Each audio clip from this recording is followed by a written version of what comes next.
shape us, but it does not have to control us. I deal with a lot of people who consistently tell me that things that they experienced in their childhood is currently shaping their reality. And um, while it may shape some things about us, it does not have to control our reality. Like now we have the opportunity to be greater than anything that we've ever faced before because we have the ability to move differently. And I want to tell you exactly what I mean when I say that. One, and I'm talking out of my book, The Greater Existence, 111 Keys to Walking in Your Infinity. This is my sixth book, and this is the one that really offers you a new language. It really offers you a way to um, walk different, move different, go through life differently, and experience a much different reality. And that's what's available to you if that's what you want. Now, if you want it, if you want to know how to live successfully, if you want to know how to manifest the things that you desire, if you want to know how to create the realities that you want for your life and for your legacy, you can ask for help if you don't know how to do it. But the thing is, you can't ask for help if you're willing to stay where help is not going to come to. Sometimes when you ask for help, that means there's things that you must do so that you can get to help, right? You must make yourself available to be helped. Oftentimes we ask for help in things and think that someone is just going to take us from one point to the end. But there's work that you must do. And on this journey, on a safari of personal development, of self-mastery, of tapping in and getting used to the God within you rather than the man within you. When you get to experiencing that version of you, it's going to require you to be more familiar with your greatness than the things that you consider to be your flaws. Again, I want you to make sure that you understand that childhood may shape us, but it does not have to control us. So this book right here that I'm reading from, this is key number 73 for those who may have it. It's available at brianhyppolite.com. If you don't have it, matter of fact, you get it absolutely free when you join Manifest University to be in my daily classes. But it says we can collapse a lot of time that is normally dedicated to the idea that childhood dramas and wounds have to have control over how you experience life. Again, these events may shape us, but they do not have to control us. These triggers reveal what still needs to be healed. Release the thought that triggers do not force yourself to respond in a certain way and become fully responsible for what you do at all times. So your triggers that may stem from where people say this came from, I grew up a certain way, or I experienced a certain thing, or I wasn't loved a certain way, or I didn't have a certain thing.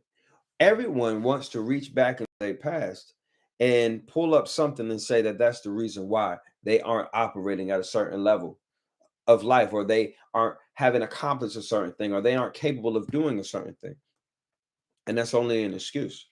It's only an excuse that we use to allow what the man in us has gone through to stifle what we believe the God in us is capable of doing. And I want you to know, I want you to be fully and well aware that the God within you was not fazed by what the man in you went through. The God within you was not at all phased. The God within you's power is not at all diminished or lessened by what the man or woman in you has experienced. So there are some things that we go through that may not feel good, but listen, feelings are visitors. I had to tell this to my partner last night. Feelings are visitors. I understand you in a situation right now that really don't feel good. I'm sure it's tapping on your ego a little bit. I'm sure it's messing with your head a little bit, but listen, feelings are visitors. They don't stay here. Stop treating these feelings as if they stay here, as if they live here, as if they pay rent here. Stop allowing them to stay for free. Feelings are visitors. Let them go. The problems come in when we begin to treat our visitors like family. You hear what I'm saying? When you treating your feelings like family, like these are things that are supposed to come and go. You're supposed to have them, accept them, release them, and move forward. But you keep them close to you. You validate them. You look for things to make them stronger. You begin to feed them. Don't feed your fears and don't feed those feelings. Get aligned and move from there. Rather than the things that happen, the circumstantial situations that come through your life on a day-to-day basis, You don't need all those things to go right for you to go right. Matter of fact, if that's what you need, if that's what you're requiring, you're going to have a hard time. Life going to continue to beat your ass year after year, season after season. If you need and require everything around you to go right for you to go right. Matter of fact, that's the weakest way to go through life. Because let me tell you, it's not going to move like that. It's not going to be like that. But greater is in you than what's in your problems. And that's what you got to understand. That's what you got to stand by. That's what you got to stand on, that you are greater than your problems. You greater than what you experience. As a matter of fact, in case nobody told you, you greater than your flaws, your fuck ups, and everything that went wrong. And today's a good day to stand on that. Today is a great day to not allow life to life you. You better get up and stand 10 toes down and do what you got to do to get where you want to go. I know you got a dream. I know you got a goal. I know there's something that keeps you up at night in a good way.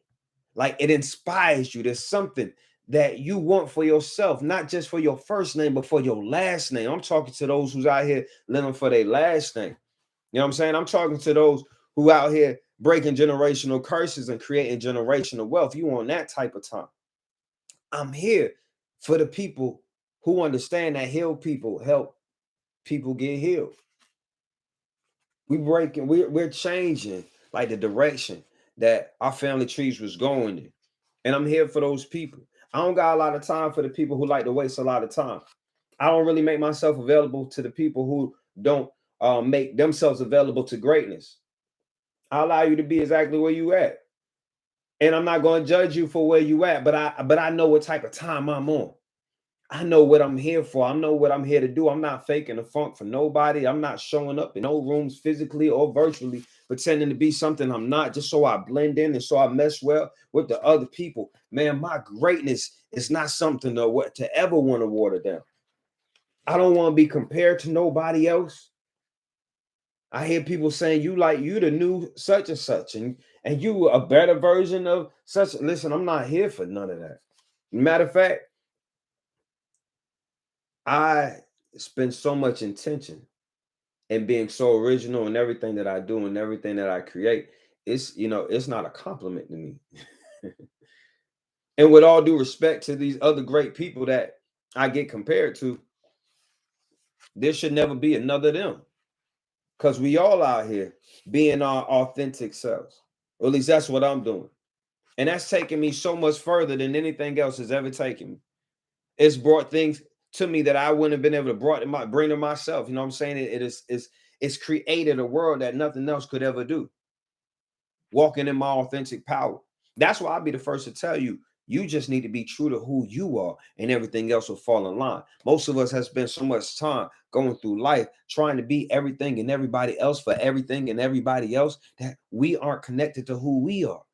So you're living a false existence, which means if you're living a false existence, you can't be living with intention. If you're not living if you have an unintentional existence, that shit's stressful.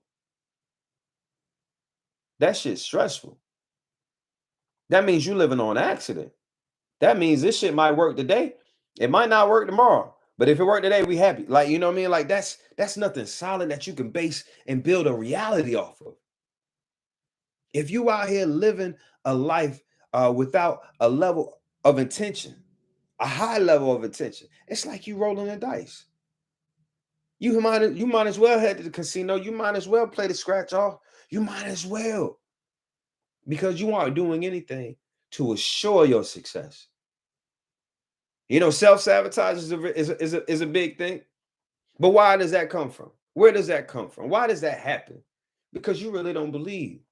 You really don't believe that you could win as big as you could win if you just bet on yourself. If you put everything down, if you stop making excuses and started making a way, you already know it would be something different. Or maybe you don't know. Maybe that's what it is. You just don't know. That's where your faith comes in.